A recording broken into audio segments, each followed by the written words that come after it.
This is such amazing work and sounds like such a huge project with a really broad vision, and I'm sure it'll take a little while.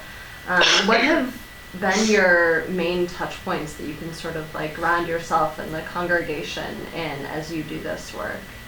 Sure. Well, I think I'll say there's 4 points that I want to make about campus ministry, especially long distance campus ministry. The first is the importance of broadening our scope in terms of who we serve and how. The second is finding partners for campus ministry. The fourth would be collectivizing a congregation's commitment to campus ministry.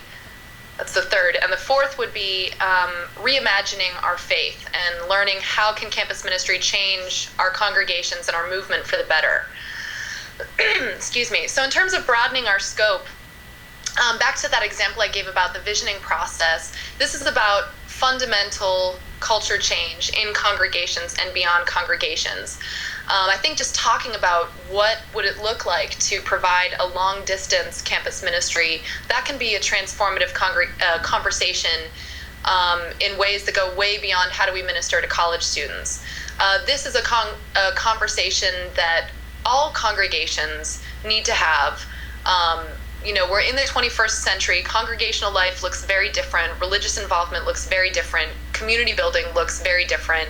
We need to relate to the populations that we serve and all of the potential populations that need our saving messages. We need to relate to them in ways that we haven't before. Virtual and digital ministry is just one of many examples that is certainly very relevant to college students, but I think it relates to all ages. So it's so important for us to broaden our scope and think in more expansive ways about whom we serve and how. The second point I want to make is the crucial importance of finding and creating partnerships for campus ministry and finding partners who are near and far. I don't think any one congregation or other religious organization can or should do campus ministry alone and really have it be effective.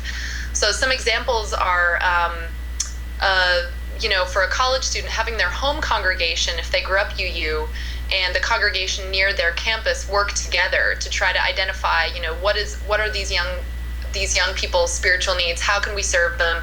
What kind of information or resources does my congregation have that I could share with yours, so that together we can serve the needs of this person that's in a major life transition and that has different spiritual needs that perhaps we can meet together. Other partners, in terms of congregations, we have this wonderful resource in Unitarian Universalism that we have a fully virtual congregation, the Church of the Larger Fellowship, which in its history has specifically looked at college students and other young adults as a population that it can uniquely serve and help our brick and mortar congregations serve. So I've had wonderful conversations with the Church of the Larger Fellowship, both as a young adult and college student myself, and now as a religious professional, about how can a virtual congregation and a physical in-person brick and mortar congregation partner together. I think there's a really important information and answers for us there. And then I think realizing that college students in particular have various organizational affiliations that we can build on. I think that's an important part of finding partners. As I mentioned, for myself, I was very involved with interfaith groups and groups of different religious backgrounds on campus. So I think the more that we as Unitarian Universalist congregations are open to and seeking out of interfaith partnerships, the better we'll be able to serve not only college students, but our communities and our world as a whole. I was also very involved in college in secular groups, particularly around progressive political causes. And while they didn't have a specific faith-based bend, it really connected to my spirituality, and I think it would have connected to a lot of those students. They might describe it as spirituality in terms of we need a community to put our values into action. So there's a lot of secular groups, particularly progressive political organizations, that are great partners for Unitarian Universalist campus ministries. The third point that I want to make in terms of grounding for campus ministry is, again, how do we collectivize campus ministry? How do we make it a commitment and a responsibility and really an opportunity of the entire congregation? So one example I'll give is something that we're about to roll out at Shelter Rock.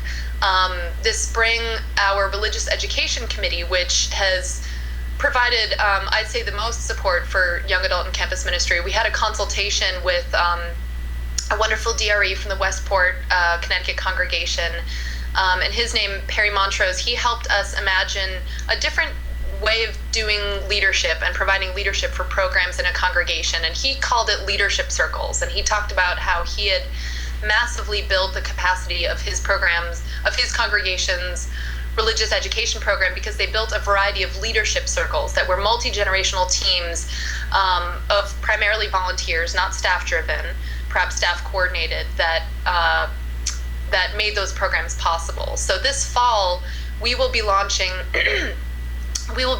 leadership teams for youth ministry and for young adult and campus ministry. So two distinct but related leadership teams. It is my hope that those leadership teams can serve a variety of functions. The first is that they will be able to build our capacity in terms of how much time, how much energy, how much talent we have to give to young adult and campus ministry. My second hope is that those leadership teams can sort of be a hub or a funnel for all of the interest in young adult campus ministry that there is in our congregation, of particularly folks that might not be involved with youth, might not be involved with young adults or with the religious education program or campus ministry, but they know that they want to relate to that population in some way. They're not sure what they have to give, and hopefully those leadership teams can help make that possible. And those leadership teams are also going to serve a very important purpose of bringing together different areas of the congregation that may or may not have worked together before. As I mentioned, the religious education committee when I arrived, was really here, was ready to go, had been making campus ministry one of their priorities for years. And one of the joys of my first year here has been partnering the religious education committee with other parts of the congregation, with the social justice committee, with the caring committee, the membership committee. The list goes on and on. So I think while these leadership teams are sort of going to be a project under the umbrella of religious education, it's really going to be a model of collaboration throughout the entire life of the congregation. So that's something about collectivizing campus ministry. The last point that I want to make is reimagining our faith and asking us that question of how does campus ministry and investing in campus ministry change our congregations and our entire movement and our world for the better. From my involvement in a Catholic campus ministry, it was clear to me that Catholics institutionally, they really got how important campus ministry was. They really got how important young adult ministry was, to the point where my campus Catholic ministry had 2 full-time chaplains, 3 worship services on site on Sunday, worship services every day of the week, programs and leadership opportunities up the wazoo. And that was just a given. That was a no doubt about it. This is what college students need, and this is what our faith movement needs.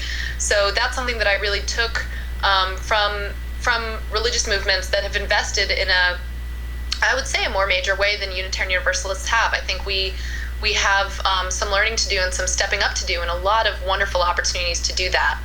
But I want to make clear that campus ministry and the need for campus ministry is about so many different things. This is high stakes. This is about whether Unitarian Universalism as a whole will be a relevant and thriving faith for the long time. This is about whether our movement will survive.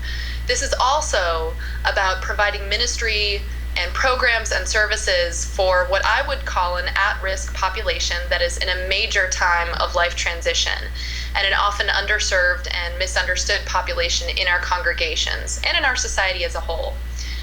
Campus ministry is also about breaking out of our normal ways of engaging and tracking congregants and imagining new ministries and new ways to be involved in a congregation.